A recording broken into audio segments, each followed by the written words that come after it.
हाजर जी तुहाडी BA third year की पंजाबी की क्लास के नाल।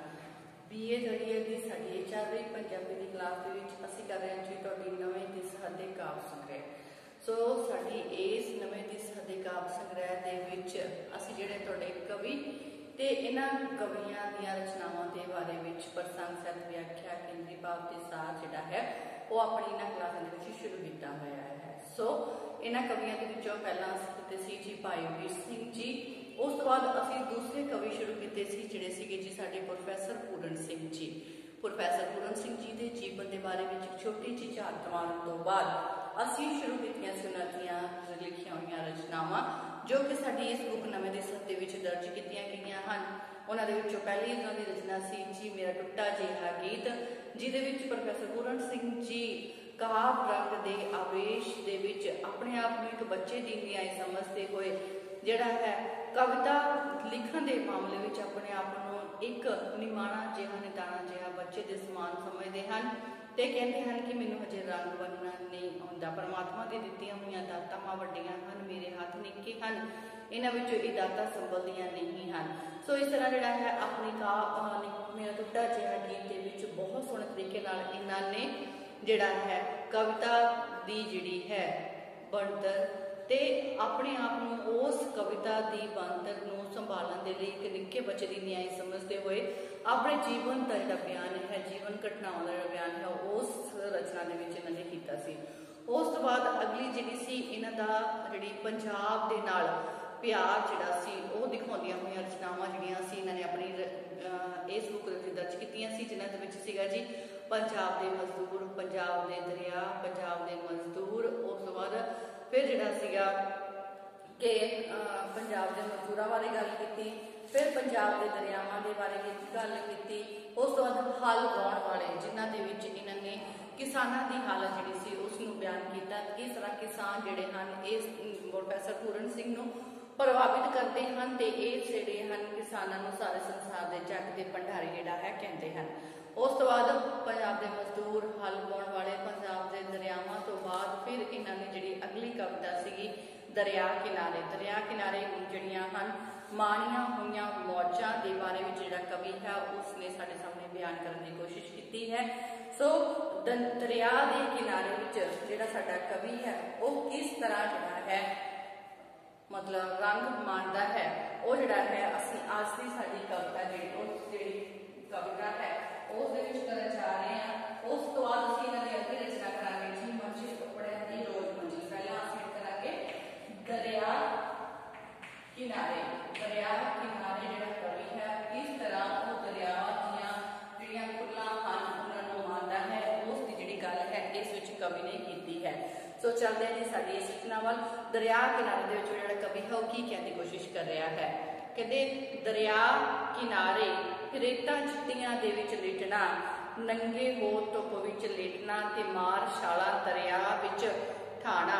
कहते तरना डुबना ते धार विच बहना ते हथ पैर मारने पानी उछालना ते छट्टियां विच किरनां नूं पकड़ना, मच्छियां उड़ाउणियां उड़दियां नूं तकना ते तरदियां नूं हत्थां नाल फड़ फड़ नसाउणा। ना तो अपना फिर मेरे जिहा कौन। सो जिहड़ा कवि है वो एक दरिया किनारे अपने बतीत किए हुए जीवन दे आनंद नूं माणन दा जिहड़ा जिक्र है वो इत्थे कर रहा है। सो कवि लिखता है कि दरिया किनारे चिट्टे रेत दे विच लेटना, नंगे होके धुप विच लेटना ते फिर छाला मार मार के दरिया दे विच नहाउणा उसका बड़ा ही उसनूं बड़ा ही स्वाद जिहड़ा सी स्वादला लगदा सी। दरिया विच छाला मार के फिर कहते छाल मार के फिर उस दे विच डुबकियां लाउणियां। कहते इस तरह फिर कई बार दरियावां की धार के नाल ही बह जाना ते कहते जिहड़ा सी इस तरह लगता सी जिस तरह कोई अजीब जिहा आनंद जिहड़ा है वो मेरे अंदर छा गया होवे। फिर पानी में हथ पैर मार के तरना, पानी नूं उछालना, उछलते चिट्टियां दे विचों दी चमकदियां होईयां सूरज दीयां जिहड़ियां किरनां सन कहते उन्होंने वेखना, मच्छियां नूं फड़ना, फड़ फड़ के फिर पानी दे विच नहाउण दा स्वाद लैना। सो इस तरह पानी दे विच हथ पैर मार के जिहड़ा है ਤਰਾਸ਼ਦੀ, ਪਾਣੀ ਦਾ ਉਛਾਲਣਾ, ਉਛਲਦੇ ਛਿੱਟਿਆਂ ਵਿੱਚ ਚਮਕਦੀਆਂ ਕਿਰਨਾਂ ਨੂੰ ਦੇਖਣਾ ਕਹਿੰਦੇ ਮੈਨੂੰ ਬਹੁਤ ਜ਼ਿਆਦਾ ਹੀ ਖੁਸ਼ੀ ਜਿਹੜਾ ਸੀ ਉਹ ਦਿੰਦਾ ਸੀ। ਸੋ ਇਹ ਤਰਦੀਆਂ ਹੋਈਆਂ ਮਛਲੀਆਂ ਨੂੰ ਹੱਥ ਵਿੱਚ ਫੜ ਫੜ ਕੇ ਫਿਰ ਪਾਣੀ ਵਿੱਚ ਨਹਾ ਕੇ ਸਵਾਦ ਲੈਣਾ, ਇਸ ਤਰ੍ਹਾਂ ਖੁਸ਼ੀ ਨਾਲ ਖੇਡਣਾ ਤੇ ਫਿਰ ਖੁਸ਼ੀ ਨਾਲ ਖੇਡ ਕੇ ਨਹਾ ਧੋ ਕੇ ਜਿਹੜਾ ਹੈ ਉਹ ਆਪਣੇ ਆਪ ਨੂੰ ਜਿਹੜਾ ਸਵਾਰ ਕੇ ਸੋਹਣਾ ਬਣਾ ਕੇ ਕਹਿ ਦੇਣਾ ਕਿ ਸਾਡੇ ਵਰਗਾ ਜਿਹੜਾ ਹੈ ਉਹ ਹੋਰ ਕੌਣ ਹੋ ਸਕਦਾ ਹੈ। ਸੋ ਇਸ ਤਰ੍ਹਾਂ ਨਹਾ ਧੋ ਕੇ ਆਪਣਾ ਰੰਗ ਰੂਪ ਨਿਖਾਰ ਕੇ ਜਿਹੜਾ ਆਨੰਦ ਜਿਹੜਾ ਹੈ ਉਹ ਕਵੀ ਹੈ ਉਹ ਦਰਿਆ ਕਿਨਾਰੇ ਜਿਹੜਾ ਹੈ ਲੈ ਰਿਹਾ ਹੈ। ਸੋ ਅੱਗੇ ਕਹਿੰਦੇ ਮੁੜ ਮੁੜ ਦਰਿਆਵਾਂ ਦੀ ਛਾਤੀ ਵਿੱਚ ਖੁਸ਼ੀਆਂ ਦਾ ਮੂੰਹ ਤੱਕਣਾ, ਨਿੱਕੇ ਨਿੱਕੇ ਚਿੱਟੇ ਚਿੱਟੇ ਧੋਤੇ ਤਾਤੇ ਪੱਥਰਾਂ ਨੂੰ ਚੁਣਨਾ, ਫਿਰ ਪੱਥਰਾਂ ਨੂੰ ਪੂਜਣਾ ਚੁੰਮਣਾ, ਹੀਰੇ ਮੇਰੀ ਖੁਸ਼ੀ ਦੇ ਲੰਮੇ ਲੰਮੇ ਘਾਹ ਦੇ ਚਿੱਟੇ ਚਿੱਟੇ ਬੰਬੂਲਾਂ ਨੂੰ ਆਪਣੀ ਪਗੜੀਆਂ ਦੇ ਵਿੱਚ ਟੁੰਗਣਾ, ਕਦੇ ਕਹਿੰਦਾ ਕਦੇ ਕੁਸੰਬੜੇ ਦਾ ਸੇਰਾ ਪਾਣੀ ਨਾ, ਕਦੇ ਕੁਸੁੱਤੇ ਦਾ ਸੇਰਾ ਪਾਣੀ ਫਿਰਨਾ ਦਰਿਆ ਕਿਨਾਰੇ, ਕਦੀ ਢਾਕ ਦੀ ਲਾਲ ਲਾਲ ਅੱਗ ਨੂੰ ਚਾਹ ਗਲੇ ਲਾਉਣਾ, ਕਦੇ ਤੂਤਾਂ ਦੀਆਂ ਟਾਲੀਆਂ ਨੂੰ ਜਿਹੜੀਆਂ ਟਾਹਣੀਆਂ ਨੂੰ ਆਵਾਜ਼ ਦੇ ਬੁਲਾਉਣਾ, ਉਹਨਾਂ ਨੂੰ ਝੂਲਣਾ ਜਗਾਉਣਾ ਹਿਲਾਉਣਾ, ਕਦੇ ਪਿੱਪਲਾਂ ਤੇ ਬੋੜਾਂ ਦੇ ਨਾਲ ਗਿੱਜਣਾ। ਸੋ ਜਿਹੜਾ ਕਵੀ ਹੈ ਉਹ ਦਰਿਆ ਕਿਨਾਰੇ ਆਪਣੀਆਂ ਮਾਣੀਆਂ ਹੋਈਆਂ ਮੌਜਾਂ ਦਾ ਵਰਣਨ ਕਰਦਾ ਹੋਇਆ ਕਹਿੰਦਾ ਹੈ ਕਿ ਦਰਿਆ ਦੇ ਕਿਨਾਰੇ ਆਨੰਦ ਮਾਣਦਿਆਂ ਹੋਇਆ ਮੁੜ ਮੁੜ ਕੇ ਦਰਿਆਵਾਂ ਦੀ ਛਾਤੀ ਦੇ ਵਿੱਚੋਂ ਖੁਸ਼ੀਆਂ ਦੇ ਮੂੰਹ ਦੇਖਦਾ ਹੈ। ਸੋ ਦਰਿਆ ਦੇ ਕਿਨਾਰੇ ਤੇ ਜਾ ਕੇ ਨਿੱਕੇ ਨਿੱਕੇ ਚਿੱਟੇ ਚਿੱਟੇ ਧੋਤੇ ਤਾਤੇ ਸਾਫ਼ ਪੱਥਰਾਂ ਨੂੰ ਚੁਣਦਾ ਤੇ ਫਿਰ ਉਸਨੂੰ ਆਪਣੀ ਖੁਸ਼ੀ ਦੇ ਹੀਰੇ ਜਿਹੜਾ ਹੈ ਉਹ ਸਮਝਦਾ ਹੈ ਤੇ ਇਹਨਾਂ ਨੂੰ ਖੁਸ਼ੀ ਦੇ ਹੀਰੇ ਸਮਝ ਕੇ ਪੂਜਦਾ ਹੈ, ਚੁੰਮਦਾ ਹੈ। ਫਿਰ ਉਹ ਦਰਿਆ ਤੋਂ ਘਾਹ ਦੀਆਂ ਚਿੱਟੇ ਬੰਬੂਲ ਜਿਹੜੇ ਹਨ ਉਹ ਲਾ ਕੇ ਆਪਣੀ ਪੱਗ ਦੇ ਵਿੱਚ ਟੰਗ ਲੈਂਦਾ ਸੀ। ਫਿਰ ਉਹ ਦਰਿਆ ਦੇ ਫਿਰ ਕਦੀ ਉਹ ਕੁਸੰਬੇ ਦੇ ਫੁੱਲ ਤੋੜ ਕੇ ਉਹਨਾਂ ਦਾ ਸਿਹਰਾ ਜਿਹੜਾ ਹੈ ਪਾ ਕੇ ਦਰਿਆ ਦੇ ਕਿਨਾਰੇ ਵਿੱਚ ਘੁੰਮਦਾ ਰਹਿੰਦਾ ਸੀ। ਕਦੇ ਉਹ ਢਾਕ ਦੇ ਅੰਗਿਆਰਿਆਂ ਵਰਗੇ ਲਾਲ ਲਾਲ ਫੁੱਲਾਂ ਨੂੰ ਗਲੇ ਨਾਲ ਲਾਉਂਦਾ, ਕਦੇ ਉਹ ਤੂਤ ਦੀਆਂ ਟਾਹਣੀਆਂ ਨੂੰ ਵਜਾਉਂਦਾ ਤੇ ਕਦੇ ਉਹਨਾਂ ਦੇ ਨਾਮ ਬੋਲਣ ਤੇ ਉਹਨਾਂ ਨੂੰ ਝੂਲਦਾ, ਕਦੇ ਉਹ ਤੂਤ ਦੀਆਂ ਟਾਹਣੀਆਂ ਨੂੰ ਹਿਲਾਉਂਦਾ, ਉਹਨੂੰ ਬੁਲਾਉਂਦਾ ਤੇ ਜੇ ਉਹ ਨਾ ਬੋਲਦੀਆਂ ਤਾਂ ਉਹ ਝੂਲਦਾ ਜਗਾਉਂਦਾ ਉਹਨਾਂ ਨੂੰ ਹਿਲਾਉਂਦਾ। ਫਿਰ ਇਸ ਤਰ੍ਹਾਂ ਕਦੇ ਕਹਿੰਦਾ ਉਹ ਪਿੱਪਲ ਤੇ ਕਦੇ ਘੋੜਾਂ ਦੇ ਨਾਲ ਮਸਤੀ ਜਿਹੜਾ ਸੀ ਕਰਨ ਲੱਗ ਜਾਂਦਾ ਸੀ। ਸੋ ਉਹ ਦਰਿਆ ਕਿਨਾਰੇ ਪੂਰੀ ਤਰ੍ਹਾਂ ਜਿਹੜਾ ਆਨੰਦ ਹੈ ਕਵੀ ਜਿਹੜਾ ਸੀ ਉਹ ਮਾਣਦਾ ਸੀ। ਸੋ ਅੱਗੇ ਜਿਹੜਾ ਹੈ ਕਹਿੰਦਾ ਮੁੜ ਮੁੜ ਖੁਸ਼ੀਆਂ ਦੇ ਮੂੰਹ ਚੁੰਮਣੇ। ਸੋ ਜਿਹੜਾ ਕਵੀ ਹੈ ਉਹ ਆਪਣੀ ਖੁਸ਼ੀ ਨੂੰ ਬਿਆਨ ਕਰਦਾ ਹੋਇਆ ਅੱਗੇ ਦੱਸਦਾ ਹੈ ਕਿ ਕਿਸ ਤਰ੍ਹਾਂ ਜਿਹੜਾ ਕਵੀ ਹੈ ਉਹ ਦੁਬਾਰਾ ਖੁਸ਼ੀਆਂ ਦੇ ਜਿਹੜੇ ਮੂੰਹ ਹੈ ਉਹਨਾਂ ਨੂੰ ਚੁੰਮਦਾ ਹੈ। ਕਹਿੰਦਾ ਮੁੜ ਮੁੜ ਖੁਸ਼ੀਆਂ ਦੇ ਮੂੰਹ ਚੁੰਮਣੇ, ਚੁੰਮ ਚੁੰਮ ਘੁੱਟ ਜਿਹੇ ਭਰਨੇ, ਇਹ ਮਿੱਠਾ ਇਹ ਖੱਟਾ ਇਹੋ ਪਿਆਰ ਕਰਨਾ। ਸੋ ਦੌੜ ਦੌੜ ਬ੍ਰਿਸ਼ਾਂ ਨੂੰ ਪਲਵਣਾ, ਪੱਥਰਾਂ ਨੂੰ ਚੱਕ ਮਾਰਦੇ ਫਿਰਨਾ, ਇੱਕ ਵੈਸ਼ੀ ਜਿਹਾ ਹੋਸ਼ ਜੋਸ਼ ਪਿਆਰ ਵਿੱਚ ਬਾਹਾਂ ਨਾਲ ਮਿਲ ਮਿਲ ਹੋਣਾ। ਸੋ ਜਿਹੜਾ ਹੈ ਕਵੀ ਕਹਿ ਰਿਹਾ ਹੈ ਕਿ ਦਰਿਆ ਦੇ ਕਿਨਾਰੇ ਪੱਥਰਾਂ ਨੂੰ ਪੂਜਦਾ ਚੁੰਮਦਾ, ਰੁੱਖਾਂ ਦੀਆਂ ਟਾਹਣੀਆਂ ਦੇ ਨਾਲ ਮਸਤੀਆਂ ਕਰਦਾ ਤੇ ਜਿਹੜਾ ਆਨੰਦ ਮਾਣਦਾ ਸੀ। ਇਸ ਪ੍ਰਕਾਰ ਦੇ ਦਰਿਆ ਦੇ ਕਿਨਾਰੇ ਹਰ ਇੱਕ ਵਸਤੂ ਵਿੱਚੋਂ ਖੁਸ਼ੀਆਂ ਦੇ ਮੂੰਹ ਜਿਹੜਾ ਹੈ ਉਹ ਮੁੜ ਮੁੜ ਚੁੰਮਦਾ ਸੀ।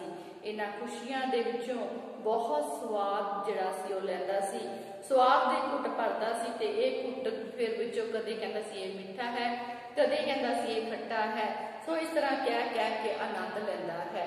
ਉਹ ਮਸਤੀ ਵਿੱਚ ਦੌੜ ਦੌੜ ਕੇ ਬ੍ਰਿਸ਼ਾਂ ਵਿੱਚ ਲਮਕ ਪੈਂਦਾ ਸੀ, ਪੱਥਰਾਂ ਨੂੰ ਚੱਕ ਮਾਰਦਾ ਫਿਰਦਾ ਸੀ। ਇਸ ਵਿੱਚ ਜੰਗਲੀ ਕਿਸਮ ਦਾ ਜਿਹੜਾ ਬੇਪਰਵਾਹੀ ਭਰਿਆ ਜੋਸ਼ ਜਿਹੜਾ ਹੈ ਉਹ ਜਿਹੜਾ ਜੋਸ਼ ਹੈ ਉਸ ਨੂੰ ਪਿਆਰਾ ਲੱਗਦਾ ਸੀ ਤੇ ਉਹ ਮਸਤੀ ਦੇ ਵਿੱਚ ਆਇਆ ਘਾਹ ਨਾਲ ਮਿਲ ਮਿਲ ਕੇ ਰੋਂਦਾ ਹੱਸਦਾ ਖੇਡਦਾ ਪ੍ਰਤੀਤ ਹੁੰਦਾ ਸੀ। ਸੋ ਇਸ ਤਰ੍ਹਾਂ ਕਵੀ ਜਿਹੜਾ ਹੈ ਉਹ ਦਰਿਆ ਕਿਨਾਰੇ ਪੂਰੀ ਮਸਤੀ ਵਿੱਚ ਫੁੱਲਾਂ ਜਿਹੜੀਆਂ ਹੈ ਉਹਨਾਂ ਨੂੰ ਮਾਣਦਾ ਹੈ। ਸੋ ਅੱਗੇ ਕਹਿੰਦੇ ਨੇਮਾਂ ਵਾਲੀ ਗੱਲ ਨਾ ਕਰਨੀ, ਧਰਮਾਂ ਕਰਮਾਂ ਕੀ ਨਸਣਾ, ਅਨੇਮੀ ਰਹਿਣਾ, ਸੋਚ ਸਾਰੀ ਡੋਬਣਾ, हसना ते रोना, चीखना ते दरिया किनारे दौड़ते फिरना, पागल जिहा वहमी पागल जिहा वैशी ए चा मेरा। कहते आखे नहीं लगना, नेम विच ना बजना, सदके तुसी जियो जिधर तुसी जाओ जिधर जाना। कहते मैनू राह की लोड़ नहीं, मैं तो पता नहीं की पिया करता। सो जिहड़ा कवि है वो किसी प्रकार के निज़म कानून दे विच वजना नहीं चाहता। सो दरिया के किनारे खुशी मस्ती भरिया खुशियां नूं माणदा होया जिहड़ा कवि है वो नेमां दीयां गल्लां विच नहीं आउंदा, नेम की कोई गल नहीं करता। वो धर्म दीयां गल्लां तो भी बहुत दूर भजदा सी।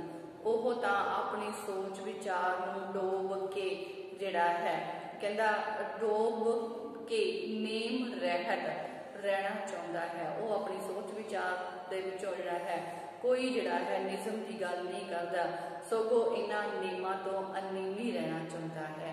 वो बेपरवाह हासा हसदा है, रोता है, चीखदा है, दरिया के किनारे दौड़दा फिरदा सी। उस दे अंदर पागलां वर्गा जां वैशियां वर्गा चाह जिहड़ा सी वो काम कर रहा हुंदा। सो वो किसे दे आखे नहीं सी लगदा ते ना ही किसे नेम दे विच बजदा ही सी। वो होरनां नूं कहंदा तुसीं जिधर जाना चले जाओ, तुसीं जिधर जाना जाओ, जी सदके जाओ अते नेमां नूं भी अपने नाल ही लै जाओ, पर मैनूं किसे राह जां नेम दी कोई जरूरत नहीं है। मैनूं तां मस्ती विच ये भी पता नहीं रहिंदा कि मैं की कर रहा हाँ। सो जिहड़ा कवि है दरिया के किनारे जिहड़ी जिंदगी है उसनूं खुल के माणदा है, खुल के जीना चाहता है ते अपने आनंद जिहड़ा है उसनूं खुल के जिहड़ा है लैना चाहता है। सो इस जी साडी कवि की लिखी हुई प्रोफैसर पूरन सिंह जी लिखी हुई साडी जिहड़ी कविता जिहड़ी दरिया किनारे। सो उस तो बाद जिहड़ी है अगली जिहड़ी कविता है क्योंकि ये छोटियां कवितावां हैं इस करके असीं कई बार साडी क्लास दे विच 2 रचनावां जिहड़ियां वो करना चाहुंदे हां। सो अगली रचना है जी मंजिल अपणियां दी रोज मंजिल। सो पहली रचना लिखी सी दरिया किनारे, अगली है मंजिल अपणियां दी रोज मंजिल। सो अगली कविता है जी मंजिल अपणियां दी रोज मंजिल, जिस दे विच जिहड़ी कवि है उसने जिहड़ी गल कीती है कि जिहड़े लोग अपनी किसी न किसी मंजिल ते पहुंचना चाहते हैं, अपनी कोई मंजिल प्राप्त करना चाहते हैं, अजिहे लोगों की मंजिल फिर कदे भी मुकती नहीं है। वो सदा अपनी मंजिल ते पहुंचने के लिए मेहनत करते रहते हैं ते जिहड़ी मंजिल है उन्हां दी जिहड़ी मंजिल है जिस दे उत्ते पहुंचना चाहते हैं फिर वो नित उन्हां नूं नवीं ही लगती है। रोज उन्हां दे विच नवां ही जोश हुंदा है इस मंजिल नूं प्राप्त करन दा। जिहड़े लोग मेहनती हुंदे हैं कहंदे मेहनती लोगों की मंजिल कदे भी खत्म नहीं हुंदी, वो सदा ही खुली सुआदली ते उन्हां नूं रंग देण वाली हुंदी है। कहंदे वो लोग सदा ही उस दे उत्ते तुरदे रहंदे हन ते इस मंजिल का आनंद जिहड़ा है वो प्राप्त करते रहते हैं। सो कवि जिहड़ा आखदा है कहंदे सुहप्पण दे सोहणे होण दी हद ना, सुहप्पण दे सोहणे होण दी हद ना, सोहणे सदा होर सोहणे हुंदे, जवानी सदा जवान हुंदी, रस रसीदा एहो तां जपदा जाहना, मंजिल मुकन दी कोई गल ना, नवी नवी निखरदी नज़ारा नवा, स्वाद नवा, दीदार नवा नवा होंदा, मंजिल तां मोयां दी मुकदी, जींदियां दी तां सदा तुरदी, सो तुरन दा स्वाद है, मुड़ मुड़ पसीजना रीझना, मुड़ मुड़ मुड़ मुड़ मुड़ कहते मुड़ मुड़ पसीजना रीझना, मुड़ मुड़ रसीना, नित नवा सफर रस प्यार है। सो जिहड़ा कवि है कहते इस मंजिल की गल करता है जिस मंजिल के उत्ते वो पहुंचना चाहता है कि जिहड़ी ये मंजिल है उसके लिए हर रोज नवी स्वादली हुंदी जाती है। किवें कवि जिहड़ा कहता है कि सुहप्पण सोहणापन, सुहप्पण कितना को सोहना हुंदा है, सोहणापन बहुत ही ज़्यादा सोहना हुंदा है, इसकी कोई हद नहीं हुंदी। सोहणियां चीज़ां हर रोज़ पहलां नालों वध सोहणियां हुंदियां जांदियां हन। सुहप्पण ते जवानी हमेशा जवान दिखाई दिंदे हन। सो कहंदे जवानी हर रोज़ जवान हुंदी जांदी है। जपजी साहिब दा जाप हर रोज़ नवां रस नवे रस नाल भरिया हुंदा है। सो इस प्रकार कहंदे मनुख दी मंजिल कदे नहीं मुकदी, ये खत्म नहीं हुंदी। इसकी होंद खत्म कहंदे इसके खत्म होने वाली कोई गल ही नहीं है। ये हर रोज नवी निखरती जाती है, हर रोज नज़ारा नवा हुंदा है, स्वाद नवा हुंदा है, मंजिल दा दीदार नवा हुंदा है। सो ये हर रोज स्वाद नवा दिंदी, दीदार नवा दिंदी, हर रोज अगे वधदी जाती है।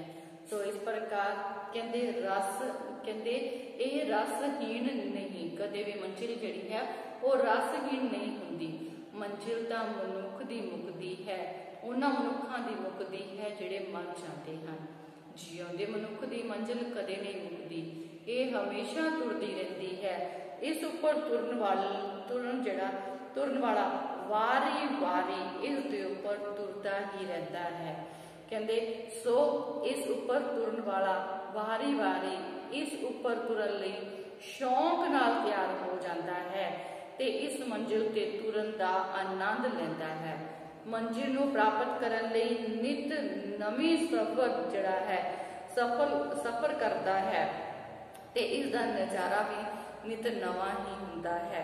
सो ये प्यार दे सहारे खुशी खुशी तय की जाती है। ये मंजिल कदे नहीं मुकदी, सगों रोज नवी ते नवी हुंदी जाती है। इस मंजिल का स्वाद नवा रहता है। मंजिल तो उन्हां दी मुक जाती है जिहड़े मर जाते हैं। सो मेहनत करने वाले दी मंजिल कदे भी नहीं मुकदी, ये सदा ही उसके नाल तुरती जाती है। हर कोई अपनी मंजिल की प्राप्ति लई अगे बढ़ता जाता है। सो मंजिल कहते उसनों हर सफर ते नवा ही नज़ारा खुशी दिंदी है। सो के कहते घर प्राप्त होना मंजिल दा अपड़ना, मंजिल इयों अपणियां दी रोज मंजिल स्वाद लई टुरना उन्हां दा औखा जिन्हां नूं पता नहीं कित्थे जाना, जिहड़े हाल घर दी प्राप्ति दूर हन। कहते दूर मिलिया नूं की तौखला, घर वालियां साइयां वालियां सोहणियां सुहागणा ओ तां नित नवे सूरज दी फतेह गुजाउंदियां, हसदियां खेडदियां पींघां झूटदियां ते जिहड़ा सब खुशियां कंद मिलाउंदियां हन, मिलवड़ियां हन। सो जिहड़ा कवि है कहता है कि मंजिल दा अपड़ना, मंजिल ते पुजन दा मतलब ये है कि मनुख अपने असले दे घर वाल टिक जाता है, कि मनुख असल विच अपने परमात्मा की प्राप्ति करने वाला बन जाता है। जिहड़े इस तरह की मंजिल ते पहुँच जाते हैं उन्हां दी मंजिल हर रोज स्वादली रहती है। उन्हां दे लई तुरना औखा हुंदा है, जिन्हां नूं ये पता नहीं हुंदा है कि उन्हां ने कित्थे जाना है। जिहड़े हले अपने असले अपने परमात्मा के दरवाजे तो दूर हुंदे हन, जिन्हां नूं असल की प्राप्ति नहीं हुंदी, असले दे घर की प्राप्ति नहीं हुंदी, वो असले दे घर की प्राप्ति तो दूर हुंदे हन, उन्हां दे लई मंजिल जिहड़ी है वो बोझल लगदी है। सो पर जिहड़े प्रभु के दर दे नाल एक मिग हो जाते हैं उन्हां नूं मंजिल ते तुरना बहुत ज़्यादा सौखा हो जाता है। उन्हां नूं कोई डर नहीं लगता, वो अपने असल घर दे विच जाके टिकियां हुईयां इस्त्रियां जिहड़ियां हन वो अपने मालक का सदा ही प्यार प्राप्त करदियां हन, मालक के प्यार दियां पात्र बनदियां हन। सदा सुहागणा सोहणियां हर रोज नवे सूरज नूं फतेह बुलाउंदियां उसका स्वागत करदियां हन। उन्हां दा हर रोज अपने प्रभु पति प्रीतम के मिलाप की खुशी नूं माणदियां होईयां हसदियां खेडदियां पींघां झूटदियां हन, जिहड़ियां जीवात्मा अपने असल प्रभु पति प्रीतम नूं प्राप्त कर लैंदियां हन। फिर वो सदा उसकी खुशी जिहड़ियां हन खुशी दे विच रुझियां रहिंदियां हन। सो कहते गडरीए की आवाज़ की पहचान, मंजिल ते अपड़न दा निशान, चिट्टियां भेडां की नाम की प्राप्ति, पहाड़ां हेठ भावें वादियां भेडां फिरन चढ़दियां, ਫਿਰਦੀਆਂ ਸਾਵੇਂ ਘਾਹ ਉੱਤੇ ਸਿਰ ਨੀਵੇਂ ਕੀਤੇ, ਆਪ ਮੁਹਾਰੀਆਂ ਦੌੜਦੀਆਂ, ਫੁੱਲਾਂ ਨੂੰ ਪੈਰ ਲੱਗੇ ਮੁਸਕਦੀਆਂ, ਸੱਜ ਪਵੇ ਦੌੜਦੀਆਂ ਆਉਂਦੀਆਂ, ਪਾਣੀ ਘਾਹ ਮੂੰਹ ਤੇ ਝਟਪਟ ਪਾਣੀ ਵਾਂਗ ਭਰੀਆਂ, ਸੋ ਗਟਰੀਏ ਦੇ ਅੱਗੇ ਪਿੱਛੇ ਫਿਰ ਵਾਹ ਕਈਆਂ ਸੁਣੀਆਂ ਸੋਹਣੀਆਂ। ਸੋ ਜਿਹੜਾ ਹੈ ਕਵੀ ਕਹਿੰਦਾ ਹੈ ਕਿ ਚਿੱਟੀਆਂ ਭੇਡਾਂ ਨੂੰ ਉਦਾਹਰਨ ਦਿੰਦਾ ਹੋਇਆ ਕਹਿੰਦਾ ਹੈ ਕਿ ਚਿੱਟੀਆਂ ਭੇਡਾਂ ਆਪਣੇ ਗਟਰੀਏ ਦੀ ਆਵਾਜ਼ ਨੂੰ ਆਪਣੀ ਮੰਜ਼ਿਲ ਉੱਪਰ ਪਹੁੰਚਣ ਦਾ ਨਿਸ਼ਾਨਾ ਸਮਝਦੀਆਂ ਹਨ।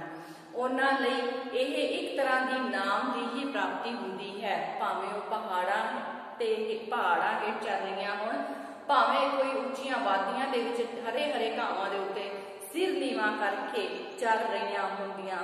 ਕਹਿੰਦੇ ਜਦੋਂ ਗਟਰੀਏ ਦੀ ਆਵਾਜ਼ ਆਉਂਦੀ ਹੈ, ਸੱਦ ਆਉਂਦੀ ਹੈ, ਤਾਂ ਉਹ ਘਾਹ ਤੇ ਪਾਣੀ ਛੱਡ ਕੇ ਆਪ ਮੁਹਾਰੇ ਦੌੜਦੀਆਂ ਆਉਂਦੀਆਂ ਹਨ। ਉਹ ਆ ਕੇ ਗਟਰੀਏ ਦੇ ਅੱਗੇ ਪਿੱਛੇ ਝੁਰਮਟ ਪਾ ਲੈਂਦੀਆਂ ਹਨ ਤੇ ਮੈਂ ਕਰਦੀਆਂ ਆਵਾਜ਼ ਦਿੰਦੀਆਂ ਹਨ। ਉਹਨਾਂ ਦੇ ਨਿੱਕੇ ਨਿੱਕੇ ਬੱਚੇ ਤੇ ਬੱਚੀਆਂ ਵੀ ਹੁੰਦੇ ਹਨ। ਉਹਨਾਂ ਦੇ ਲਈ ਇਹ ਦ੍ਰਿਸ਼ ਬਹੁਤ ਸੋਹਣਾ ਹੁੰਦਾ ਹੈ। ਸੋ ਉਹ ਜਿਹੜੀਆਂ ਹਨ ਇੱਕ ਸੱਦ ਤੇ ਹੀ ਆਪਣੀ ਮੰਜ਼ਿਲ ਤੇ ਪਹੁੰਚ ਜਾਂਦੀਆਂ ਹਨ। ਜਿਨ੍ਹਾਂ ਨੂੰ ਪਤਾ ਹੁੰਦਾ ਹੈ ਕਿ ਉਹਨਾਂ ਦੀ ਮੰਜ਼ਿਲ ਕਿਹੜੀ ਹੈ, ਉਹ ਅਜਿਹੀਆਂ ਜੀਵਾਤਮਾ ਸਦਾ ਪਰਮਾਤਮਾ ਨੂੰ ਪ੍ਰਾਪਤ ਕਰਨ ਦੇ ਲਈ, ਉਸ ਦੇ ਪਿਆਰ ਨੂੰ ਪ੍ਰਾਪਤ ਕਰਨ ਦੇ ਲਈ ਆਪਣੀ ਮੰਜ਼ਿਲ ਵੱਲ ਵਧਦੀਆਂ ਜਾਂਦੀਆਂ ਹਨ। ਤੇ ਅਜਿਹੀਆਂ ਜੀਵਾਤਮਾ ਜਿਹੜੀਆਂ ਆਪਣੀ ਮੰਜ਼ਿਲ ਨੂੰ ਪ੍ਰਾਪਤ ਕਰ ਲੈਂਦੀਆਂ ਹਨ, ਆਪਣੇ ਅਸਲੇ ਦੇ ਘਰ ਨੂੰ ਜਾਣ ਲੈਂਦੀਆਂ ਹਨ, ਉਹ ਫਿਰ ਉਸ ਅਸਲੇ ਦੇ ਘਰ ਦੇ ਵਿੱਚ ਜਿਹੜੀਆਂ ਹਨ ਉਸ ਅਸਲੇ ਦੇ ਘਰ ਤੇ ਅੱਪੜ ਕੇ ਆਪਣੇ ਆਪ ਨੂੰ ਜਿਹੜੀਆਂ ਹਨ ਸੁਹਾਗਣ ਕਹਿੰਦੀਆਂ ਹਨ। ਉਹ ਖੁਸ਼ੀਆਂ ਦੀ ਪ੍ਰਾਪਤੀ ਕਰ ਲੈਂਦੀਆਂ ਹਨ, ਜਿਹੜੀਆਂ ਅਸਲ ਵਿੱਚ ਆਪਣੇ ਪ੍ਰਭੂ ਪਤੀ ਪ੍ਰੀਤਮ ਨੂੰ ਪਾ ਲੈਂਦੀਆਂ ਹਨ।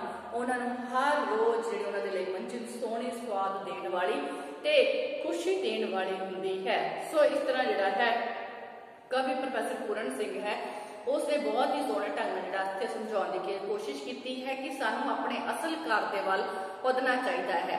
ਸਾਡੀ ਮੰਜ਼ਿਲ ਅਸਲ ਵਿੱਚ ਪਰਮਾਤਮਾ ਦਾ ਪਿਆਰ ਪ੍ਰਾਪਤ ਕਰਨਾ ਹੈ, ਪਰਮਾਤਮਾ ਨੂੰ ਪ੍ਰਾਪਤ ਕਰਨਾ ਹੈ। ਤੇ ਜਿਹੜੇ ਮਨੁੱਖ ਪਰਮਾਤਮਾ ਨੂੰ ਪ੍ਰਾਪਤ ਕਰ ਜਾਂਦੇ ਹਨ, ਉਹ ਆਪਣੇ ਅਸਲੇ ਦੇ ਘਰ ਦੇ ਵਿੱਚ ਉੱਪੜ ਜਾਂਦੇ ਹਨ ਤੇ ਸਦਾ ਹੀ ਜਿਹੜਾ ਹੈ ਖੁਸ਼ੀ ਦਾ ਪਾਤਰ ਬਣਦੇ ਹਨ ਤੇ ਹਰ ਰੋਜ਼ ਉਹਨਾਂ ਦੀ ਜਿਹੜੀ ਮੰਜ਼ਿਲ ਹੈ ਉਹਨਾਂ ਨੂੰ ਨਵਾਂ ਹੀ ਸਵਾਦ ਜਿਹੜਾ ਹੈ ਉਹ ਦਿੰਦੀ ਹੈ। ਸੋ ਇਹ ਜਿਹੜਾ ਕਵੀ ਹੈ ਉਸਨੇ ਜਿਹੜੀ ਮੰਜ਼ਿਲ ਹੈ ਪਰਮਾਤਮਾ ਨੂੰ ਪ੍ਰਾਪਤੀ ਦੀ ਗੱਲ ਜਿਹੜੀ ਹੈ ਕੀਤੀ ਹੈ। ਸੋ ਇਸ ਦੇ ਨਾਲ ਜਿਹੜੀ ਸਾਡੀ ਅੱਜ ਦੀ ਰਚਨਾ ਹੈ ਇੱਥੇ ਹੀ ਸਮਾਪਤ ਹੁੰਦੀ ਹੈ। ਅੱਜ ਅਸੀਂ ਦੋ ਰਚਨਾਵਾਂ ਕੀਤੀਆਂ, ਦਰਿਆ ਕਿਨਾਰੇ ਤੇ ਮੰਜ਼ਿਲ ਆਪਣਿਆਂ ਦੀ ਰੋਜ਼ ਮੰਜ਼ਿਲ। ਸੋ ਇਸ ਵਿੱਚ ਪ੍ਰੋਫੈਸਰ ਪੂਰਨ ਸਿੰਘ ਜੀ ਜਿਨ੍ਹਾਂ ਦੀਆਂ ਰਚਨਾਵਾਂ ਜਿਹੜੀਆਂ ਹਨ ਅੱਜ ਇੱਥੇ ਸਮਾਪਤ ਹੁੰਦੀਆਂ ਹਨ। ਸੋ ਅਸੀਂ ਸਾਡੀ ਨੈਕਸਟ ਕਲਾਸ ਦੇ ਵਿੱਚ ਮਿਲਦੇ ਹਾਂ ਆਪਣੇ ਨੈਕਸਟ ਕਵੀ ਦੇ ਨਾਲ। ਅੱਜ ਦੀ ਕਲਾਸ ਆਪਾਂ ਇੱਥੇ ਹੀ ਸਮਾਪਤ ਕਰਾਂਗੇ। ਸੋ ਹੁਣ ਤੁਹਾਡੀ ਇੱਕੋ ਇੱਕ ਡਿਊਟੀ, ਤੁਸੀਂ ਇਸ ਦਾ ਕੇਂਦਰੀ ਭਾਵ ਸਾਰ ਤੇ ਪ੍ਰਸੰਗ ਦਾ ਵਿਆਖਿਆ ਆਪਣੇ ਕਾਪੀਆਂ ਵਿੱਚ ਨੋਟ ਕਰਕੇ ਜ਼ਰੂਰ ਰੱਖੋਗੇ। ਸੋ ਅੱਜ ਦੀ ਕਲਾਸ ਇੱਥੇ ਸਮਾਪਤ ਕਰਾਂਗੇ। ਧੰਨਵਾਦ ਜੀ।